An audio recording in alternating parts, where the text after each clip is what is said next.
आप लोग? I hope आप लोग अच्छे होंगे, बहुत अच्छे से मन लगा के अपनी पढ़ाई कर रहे होंगे, क्योंकि एम्स बीएससी नर्सिंग और एम्स पैरामेडिकल का एग्ज़ाम बहुत ही करीब आ चुका है। तो आप लोग बहुत अच्छे से तैयारी कीजिए ताकि एम्स बीएससी नर्सिंग 2025 और एम्स पैरामेडिकल 2025 में आप एक सीट एम्स में ज़रूर प्राप्त कर पाएँ। और आज की जो वीडियो होने वाली है बहुत ही इंपॉर्टेंट टॉपिक पे होने वाली है। तो जो स्टूडेंट्स एम्स बीएससी नर्सिंग और एम्स पैरामेडिकल करना चाहते हैं वो स्टूडेंट इस चैनल को जल्दी से सब्सक्राइब कर लें ताकि एम्स बीएससी नर्सिंग और एम्स पैरामेडिकल से रिलेटेड कोई भी जानकारी आपसे छूट ना पाए। तो जल्दी से चैनल को सब्सक्राइब कर लीजिए और चलते हैं वीडियो में आगे बढ़ते हैं। तो आज की वीडियो का टॉपिक होने वाला है एम्स बीएससी नर्सिंग और एम्स पैरामेडिकल एडमिशन के लिए कौन कौन से डॉक्यूमेंट्स इंपॉर्टेंट है। तो सबसे पहले बात कर लेते हैं ऐसे कौन कौन से स्टूडेंट्स हैं जो एम्स बीएससी नर्सिंग और एम्स पैरामेडिकल का एग्ज़ाम दे सकते हैं। तो बात कर लेते हैं एम्स बीएससी नर्सिंग की। तो इसका एग्ज़ाम 12th अपीयरिंग या 12th पास दोनों ही स्टूडेंट्स दे सकते हैं। मतलब जो अभी 12th का बोर्ड एग्ज़ाम देने वाले हैं और जो 12th बोर्ड एग्ज़ाम दे चुके हैं और गैप ईयर में हैं, वो दोनों ही स्टूडेंट्स एम्स बीएससी नर्सिंग और एम्स पैरामेडिकल दोनों का ही एग्ज़ाम दे सकते हैं। लेकिन 12th में आपकी सब्जेक्ट होनी चाहिए PCB for AIIMS BSc nursing और only girls can apply for AIIMS BSc nursing exam. Then minimum age क्या होनी चाहिए एम्स बीएससी नर्सिंग और एम्स पैरामेडिकल एग्ज़ाम को देने के लिए? तो 17 ईयर्स होनी चाहिए। दोनों के लिए ही 17 ईयर्स मिनिमम एज होनी चाहिए। ये कैलकुलेट होगी आपकी 31 दिसंबर 2025 तक। मतलब आपको अपना कैलकुलेट कर लेना है एज कि 31 दिसंबर 2025 तक आपकी एज 17 ईयर मिनिमम होनी चाहिए। इससे ज़्यादा है तो अच्छी बात है, 30 ईयर्स मैक्सिमम एज होनी चाहिए। मतलब 17 ईयर से लेकर 30 ईयर्स तक के एज के स्टूडेंट इस एग्ज़ाम के लिए अप्लाई कर सकते हैं। अब बात कर लेते हैं पैरामेडिकल एग्ज़ाम की। तो 12th अपीयरिंग 12th पास इसमें भी दोनों स्टूडेंट दे सकते हैं, लेकिन इसको पीसीबी और पीसीएम दोनों जो 12th में पीसीबी लेकर पढ़े या फिजिक्स केमिस्ट्री मैथ या फिजिक्स केमिस्ट्री बायोलॉजी, वो दोनों ही स्टूडेंट्स इस एग्ज़ाम को दे सकते हैं। और बॉयज़ एंड गर्ल्स दोनों ही इस एग्ज़ाम को दे सकते हैं। ये बहुत ही बड़ा बेनिफिट है कि बॉयज़ और गर्ल्स दोनों ही इस फॉर्म के लिए अप्लाई कर सकते हैं। अब बात करते हैं मिनिमम एज की। तो इसकी भी मिनिमम एज वही होने वाली है जो एम्स बीएससी नर्सिंग के लिए है। अब आ जाते हैं मेन कि कौन कौन से डॉक्यूमेंट्स हमें चाहिए। तो डॉक्यूमेंट की बात कर लेते हैं। तो 12th की मार्कशीट चाहिए। तो अब स्टूडेंट्स कहेंगे कि मैं अभी 12th अपीयरिंग हूँ और 12th के मार्कशीट नहीं है। तो 12th का मार्कशीट आपको चाहिए होता है एडमिशन के समय तक। तो मतलब आपको एडमिशन के समय तक आपके पास 12th का मार्कशीट होना चाहिए और वो मार्कशीट होना चाहिए और आपकी मिनिमम परसेंटेज कितनी होनी चाहिए 12th में, वो आपको मैं बता देती हूँ। तो बीएससी नर्सिंग के लिए होनी चाहिए आपकी जनरल और ओबीसी कैटेगरी के लिए 55% होनी चाहिए। पीसीबी प्लस इंग्लिश को मिला के आपकी 55% मार्क्स होनी चाहिए। और जो एससी और एसटी कैटेगरी के हैं उनके लिए 50% मिनिमम होनी चाहिए पीसीबी और इंग्लिश को मिलाकर। ये इतने मार्क्स होने चाहिए आपके। और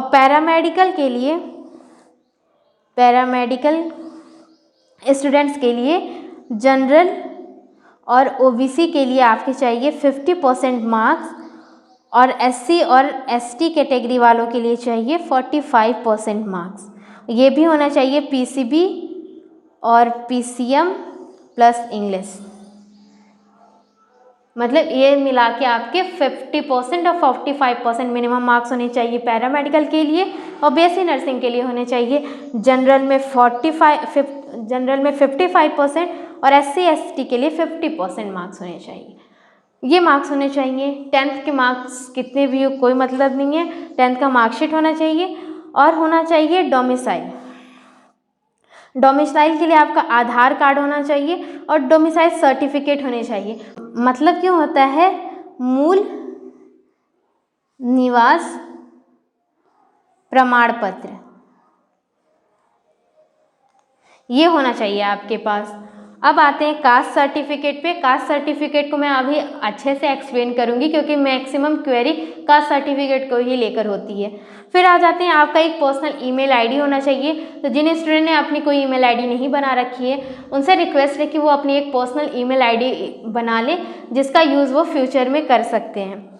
और एक एक्टिव कॉन्टैक्ट नंबर होना चाहिए, जो कि एक्टिव हो, जो आप यूज़ करते हो वो कॉन्टैक्ट नंबर आपके पास होना चाहिए। तो ये होते हैं डॉक्यूमेंट्स, जो डॉक्यूमेंट्स मेन में मैंने आपको बता दिया। अब आ जाते हैं हम कास्ट सर्टिफिकेट के लिए। कास्ट होता है हमारे पास 5 तरीके के हमारे कास्ट की कैटेगरी होती है। तो हम यहाँ पे देख लेते हैं कि कास्ट की कौन कौन सी कैटेगरी है। तो पहला आता है जनरल, दूसरा आ जाता है EWS, तीसरा आ जाता है OBC, चौथा आ जाता है हमारा SC, पांचवा ST और एक और होता है फिजिकली हैंडीकैप्ड। ठीक है, तो ये हमारे पास कैटेगरीज होती हैं। तो जनरल वालों के लिए कोई कास्ट सर्टिफिकेट नहीं चाहिए। ठीक है, EWS वालों के लिए हमारे पास स्टेट का होना चाहिए, सेंट्रल होना चाहिए। तो हमारे पास सेंट्रल EWS सर्टिफिकेट होना चाहिए। ठीक है, हमारे पास सेंट्रल EWS सर्टिफिकेट होना चाहिए। कब से कब तक के बीच का होना चाहिए, तो वो डेट मैं मेंशन कर देती हूँ।